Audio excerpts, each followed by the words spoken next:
Namaskar. In the digital era, communication through emails is an integral part of our daily lives. Our guest today is the creator of free email, an innovator. Please welcome Sabeer Bhatia, co-founder Hotmail. Welcome to the program, Sabeer. Namaste. Let's do some time travel. We're in 2024. Let's go back 28 years. How did Hotmail happen in 1996? Actually, it was a very simple idea. My partner Jack Smith and I were both working at a company, and we had an idea to do something on the web. We had a concept of creating a web-based database, and when we were putting the business plan for our business together, the company put a firewall around the corporate intranet, and that made it impossible for him and for me to access our personal email accounts. I had a personal email account at Stanford, and he had one in those days at AOL. And that's when it occurred to us, what if we made email available on the web that would solve our problem? And that was the genesis of the idea for Hotmail. Right. What if is so powerful? But when you say web, so viewers need to appreciate that World Wide Web came in 91, while internet came much earlier. So emails did exist, but they were not free. They were not free and they were not ubiquitous. So for example, I went to the US in 1988. I had an account at Caltech, caltech.edu. So the internet has been around since 1969, but it was primarily used by educational institutions and it was used by the defense. It was only in 1991 or 1994 actually, when Mark Andreessen created the World Wide Web that launched, all of the revolution in the consumer internet space, because the World Wide Web made it easy for people to access any web page, any website, just by pointing and clicking.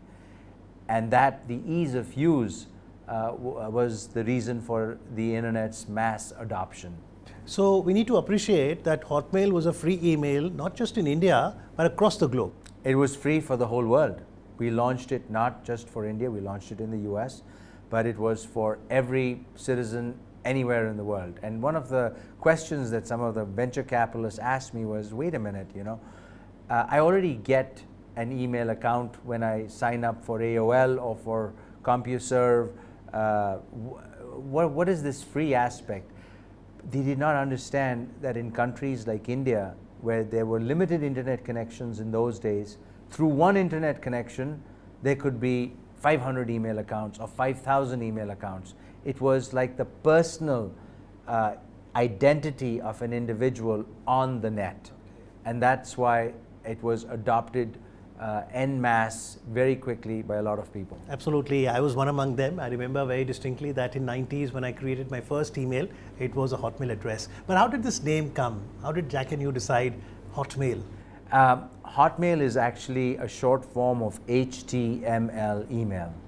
And HTML email, we called it Hotmail. And since you mentioned you were interacting with venture capitalists, and if it is a free email service delivery, then where does the revenue come from? Yeah, good question. We didn't even think about the revenue. Okay. In those days, we just said that it was going to be advertising supported, and our closest equivalent service was Yahoo, which was a directory service, and they just displayed ads and they were supported by ads. So we said our email service will also be supported through ads, and we just focused on growth, not so much on the revenue generation in the early days. So in 96 when Hotmail started, would you say it was a startup then? Yes, of course it was a startup, completely. I mean, it was a crazy idea at a time when the internet was very young. Yes. That is the definition of a startup, and it solved a problem. Yes. It was a technology company that solved a problem. It wasn't created with the purpose of making money. It was about solving a problem. But how do you see the evolution of mode of communication? Because there was a time in the ancient world when we used to say kabutar jaja, and message was delivered by the pigeons. Then we said dakiya dak laya, the ubiquitous postman. And then comes Hotmail in 96. How do you see the evolution? So the evolution is really the story of technology. When I first went to the US, I used to write letters home, because my parents didn't have any email account. Oh, so you have written handwritten letters? I have written the letters. And then we used to make phone calls, but only once a month, because phone calls were like $5 a minute to call India. I mean, ridiculously expensive. And then the whole internet revolution came, and I could send a message to my mom or my parents immediately. And they were also pioneers in adopting this whole email identity, because obviously they were my parents and they got proficient at using email. And the world is just getting closer. And now the communication is getting so instant that we have replaced text and written form letters with video. I mean, immediately you shoot a video here, you put it on Twitter or on some other account, and the whole world gets it right away. Absolutely, technology is a force multiplier. So once Hotmail was established and you traveled a decade, how did you ensure that you had a user-friendly interface? Because the end consumer is very demanding. They want more and more features. Yeah. Then how did that journey went for Hotmail? Actually, the most important aspect of was not so much the features, but that we were the first. Okay. And oftentimes on the internet, it's not how feature rich you are, a product that wins, it's the one that solves a problem first. Okay. Today WhatsApp has solved a problem. 70-80% of India is on WhatsApp. So during the course of my journey, we had created a competitor to WhatsApp too. And once again, the issue was we were second. Okay. Being second is no good on the internet. You have to be number one, you have to solve a problem, and then the whole world is yours. So Hotmail had that first mover advantage, but then like you mentioned, Yahoo came, and then we had the Google-backed Gmail and many more email service providers. How did you see the competition? So the competition initially, we were ahead of them, so there was no competition. But the one company that came 10 years later, that was Gmail, actually resulted in, I should say, the demise of Hotmail, if you will, because they offered so much more storage. Okay. In those days, Microsoft was offering about 20 megabytes of storage per email account. Okay. And Gmail came and offered 1 GB. Okay. That completely, there is like an order of magnitude more storage being offered, and that completely changed, and all the people in India switched from Hotmail to Gmail. So how did Hotmail adapt, and what's the current status of Hotmail? So Hotmail has become Outlook. Okay. And it adapted by matching the storage of Gmail, and there is plenty of, today storage is not a problem. That's the beauty of technology. As technology progresses, the costs are rapidly declining of storage, of computation, of access, and that is like a remarkable thing in today's day and age where the future, we are already looking at consuming 20 times the bandwidth that we are consuming today. And so we will be able to watch everything in 4K. Besides 4K, we will have AR and VR experiences. It's exciting to be in the virtual world. And I often tell both even your viewers this, that Silicon Valley is built on ideas, just human thought. There's nothing physical. It's not the buildings in Silicon Valley. And in my lifetime, in my humble 30 years over there, I have seen almost $50 trillion of new wealth being created out of ideas. And so we really live in a world of ideas today. So like I said, even I had my first account in Hotmail in 90s, and many viewers watching Doordarshan right now might say that we also had an account on Hotmail. Can they still go back and access all their previous emails? Is the data secured? No. The data is secure, but obviously if you don't use an account for a long period of time, it's probably been recycled. So since you mentioned AR, VR, which stands for augmented reality and virtual reality, what other technologies are now being integrated? Because we hear so many of them: artificial intelligence, blockchain, cloud computing, so much of data technology. So there are so many verticals in the technology space.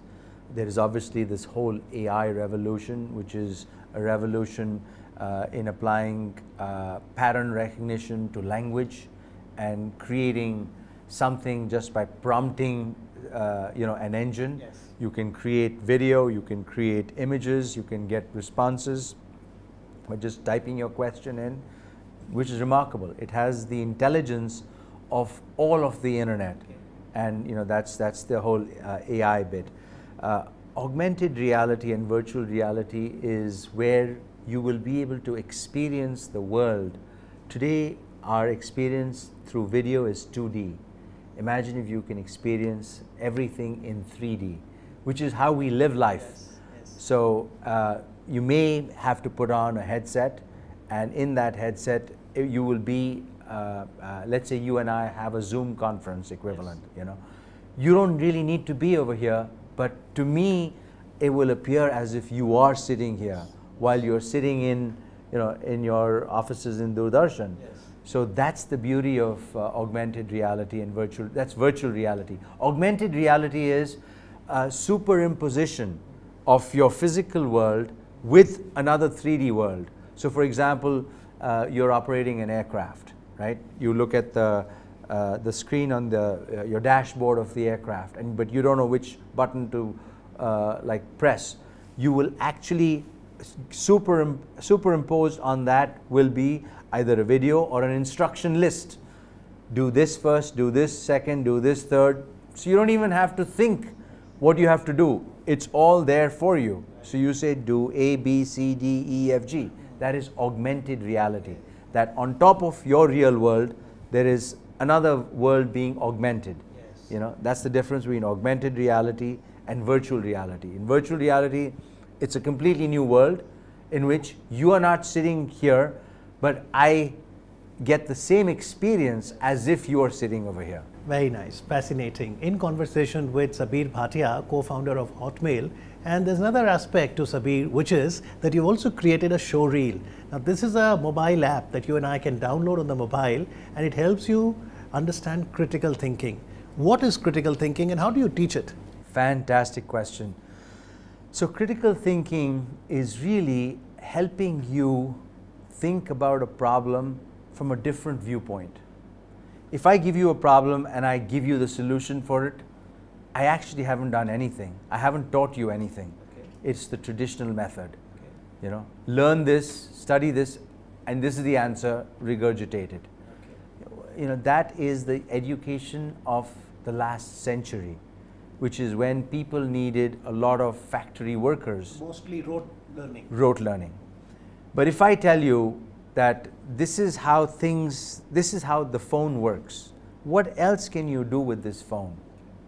What other things can you imagine that you can do on this phone that are not being done currently? Okay. Now I have sparked your imagination. Okay. I have asked you to think beyond what is just core knowledge about the phone. Okay. That is critical thinking. And I believe that critical thinking is not taught anywhere in India. The entire system of education in India, which thankfully has been devised by the British, we haven't changed much in the last 50, 60, 70 years. How do you incorporate critical thinking?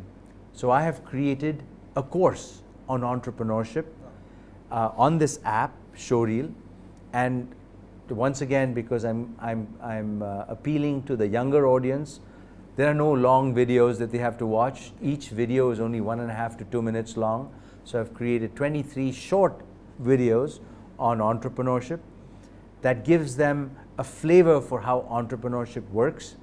But then I ask them 30 critical questions, and they have to learn on their own time by Googling, by using the internet, by using services, large language models, whatever, their friends, family, and then they come back and answer these questions in the form of a video interview with me. Okay. But I'm digitized. And this interview can also be in Hindi. Okay. So they can answer these questions in Hindi. And if they pass, we give them a certificate of completion. Then they are certified critical thinkers. Wow. And we think that the economy of the next 5 years and 10 years will require people who have this ability of critical thinking, because all mundane jobs that we can do, technology will take over. AI and robotics robots will do better than even human beings. Yes. So what does that leave us? It leaves us to think about solutions to problems and solve them on our own using technology.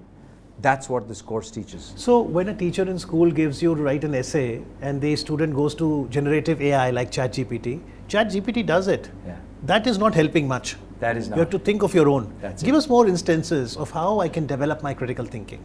So let's take an example of the first question that I ask on entrepreneurship. The first question I ask is, in your own opinion, what is the difference between a traditional business and a startup? Now, every person will have a different answer. A 9th grader has a different answer to that question. A 20-year-old will have a different answer. I will have a different answer. If I have to answer, I'll say startup leverages technology, whereas traditional business may not. Is that right? You're partly correct, but not completely. If you were to ask me that question, Yes, please. I would say a startup solves some fundamental problem using technology. A traditional business is just there to make money. And given the fact that the world has got a lot of global challenges and there are a lot of India-specific challenges as well, we need a lot of critical thinking. Absolutely. I think all of India is a challenge. There is so much to be done over here. If only we can channel the brains of 1.4 billion people into thinking about solving these problems than just existing. The problem is, because we dwell so much in the past that we are not looking at the future. And the whole idea of even our show, B Cubed, is to spark the imagination of people so that they can let loose their creative spirits. Today, even I was a product of Indian education, so I shouldn't downplay it as much. But it does not leave room for human imagination. It's all about how many marks. 600,000 people take the UPSC exam and 6,000 people get it. What are we creating? We are creating super efficient automatons, but that is killing their creativity. We need to enable people, children, the next generation, to dream. To dream of anything that they can be, and then to take a step back and see how they can achieve their dreams. And the dream is not to get a job.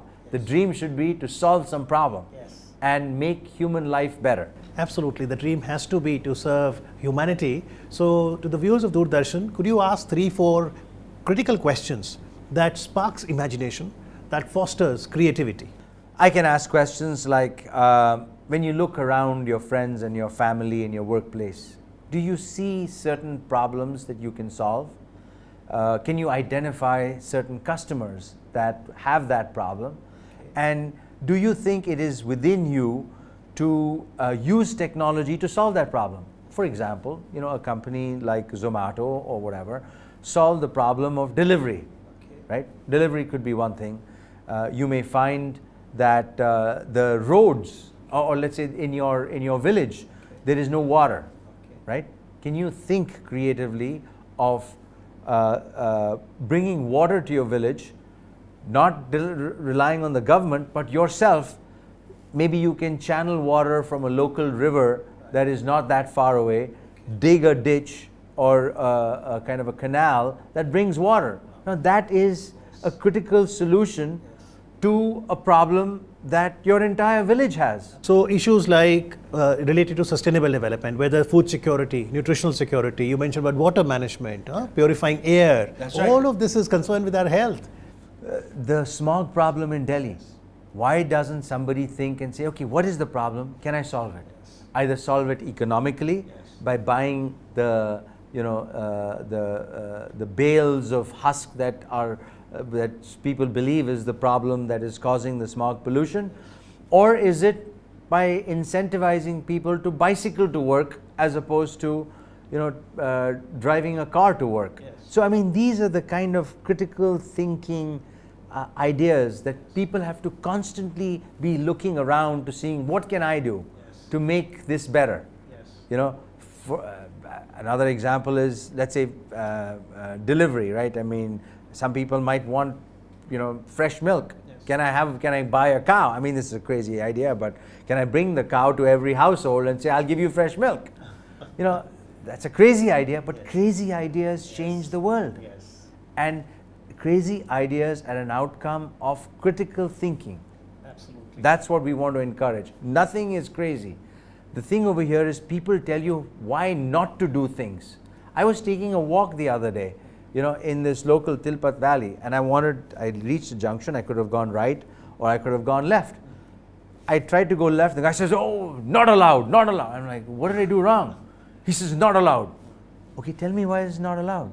But, so we stick by rules that somebody else have made that are not relevant to us anymore. The idea about entrepreneurship is about breaking rules. As long as you don't harm anyone and you make life better for other people, breaking a rule is okay.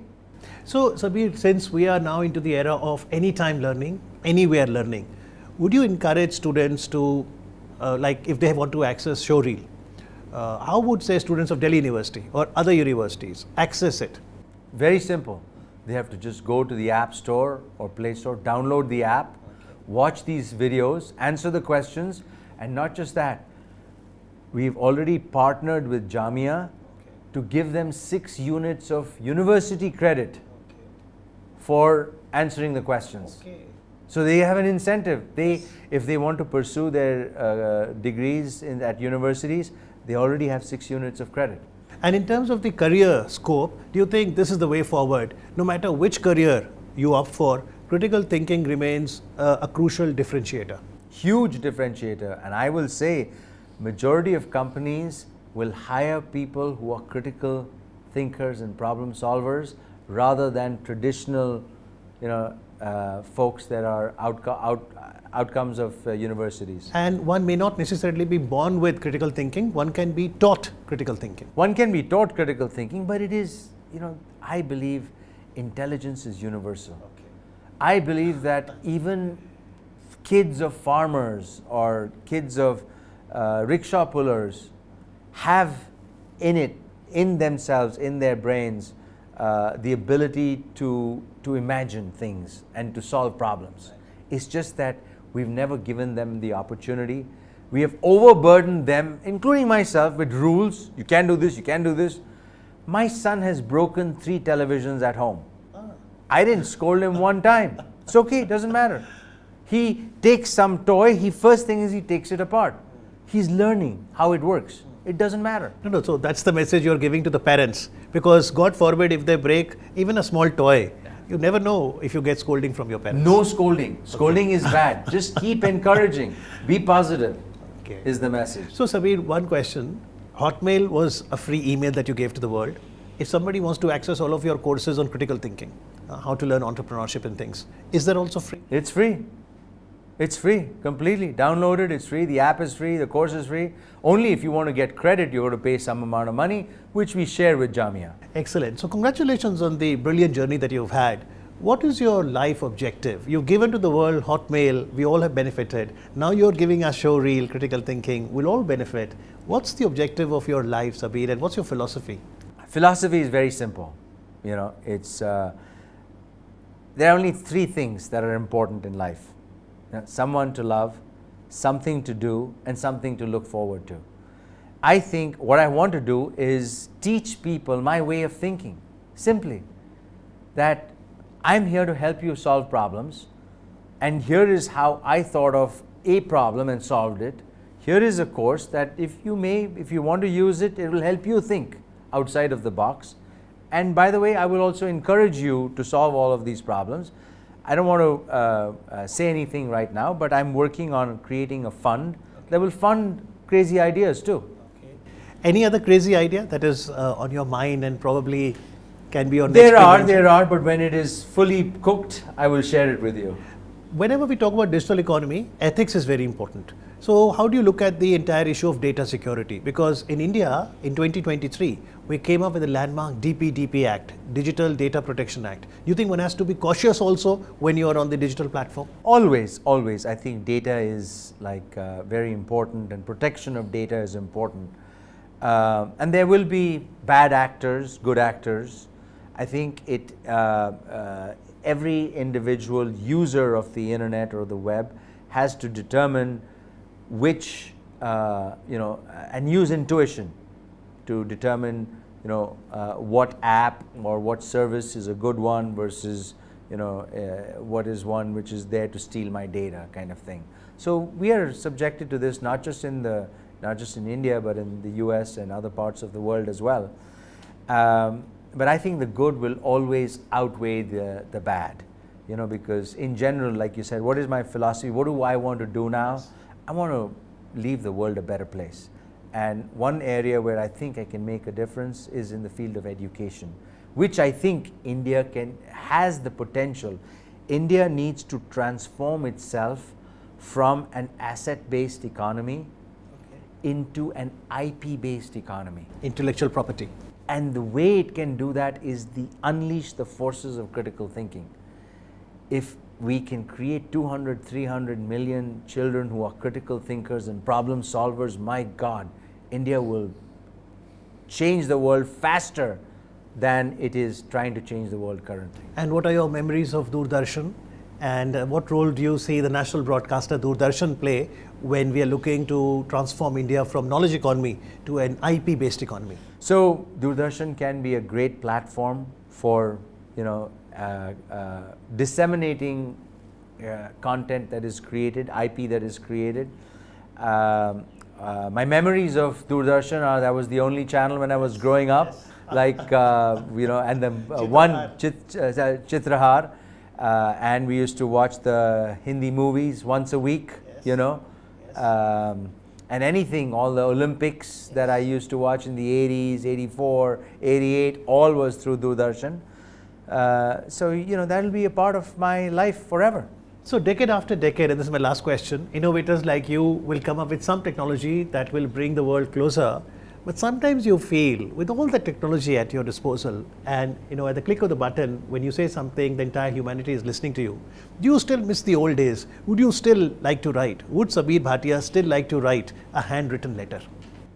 I don't know about a letter, but I still write. Okay. I still write. In fact, in the previous episode, I wrote all the questions for my co-host, Javed, and I still write.